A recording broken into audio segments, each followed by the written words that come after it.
Dieu a brillé dans nos cœurs pour faire resplendir la connaissance de la gloire de Dieu sur la face de Christ. Nous portons ce trésor dans des vases de terre afin que cette puissance supérieure soit attribuée à Dieu et non pas à nous.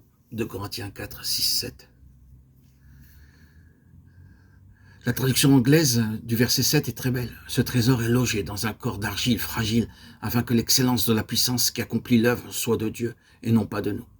Dans l'histoire de Paul, qui nous est relatée dans 2 Corinthiens 1, nous voyons le corps d'argile fragile et la manifestation de la vie céleste dans et à travers ce corps en des temps de difficulté.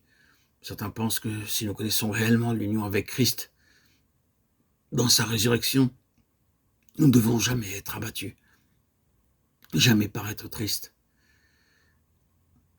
Mais regardons si Paul a été dans l'affliction et abattu, puisqu'il est l'homme qui a écrit ces choses. Est-ce que Paul n'a jamais versé une larme? Nous ne voulons pas en effet vous laisser ignorer, frères, au sujet de l'affliction qui nous est survenue en Asie, que nous avons été excessivement accablés au-delà de nos forces, de telle sorte que nous désespérions même de conserver la vie.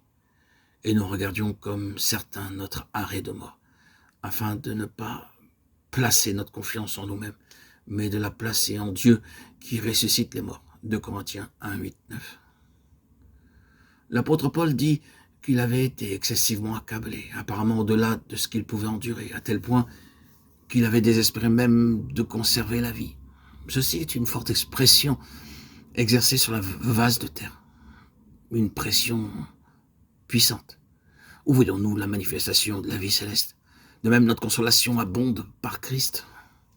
Avec la souffrance et la pression, la consolation céleste fut donnée, ce qui le rendit capable de triompher dans ses afflictions. Comment était-il rendu manifeste qu'il s'agissait de consolation céleste? Lisons encore qui nous console, afin que par la consolation dont nous sommes l'objet de la part de Dieu, nous puissions consoler ceux qui se trouvent dans l'affliction. Verset 4. Combien ces mots nous révèlent le désintéressement de Paul au moment de l'excessive souffrance. Il s'oublie lui-même et se réjouit de ce que, par ses souffrances, il sera plus à même de consoler les autres. Si nous sommes affligés, c'est pour votre consolation. Si nous sommes consolés, c'est pour votre consolation qui se réalise par la patience à supporter les mêmes souffrances que nous endurons, écrit-il aux Corinthiens, verset 6. Pensons-nous plus à travailler pour Christ qu'à devenir un canal par lequel l'huile céleste s'écoule vers les cœurs brisés, en tout lieu? Nous désirons ardemment connaître la puissance de la résurrection de Christ. Nous avons ici un aperçu de sa manifestation dans une vie pratique. Un vase répandant consolation et se réjouissant en toute souffrance qui se présente afin de le rendre capable de comprendre et d'aider les autres.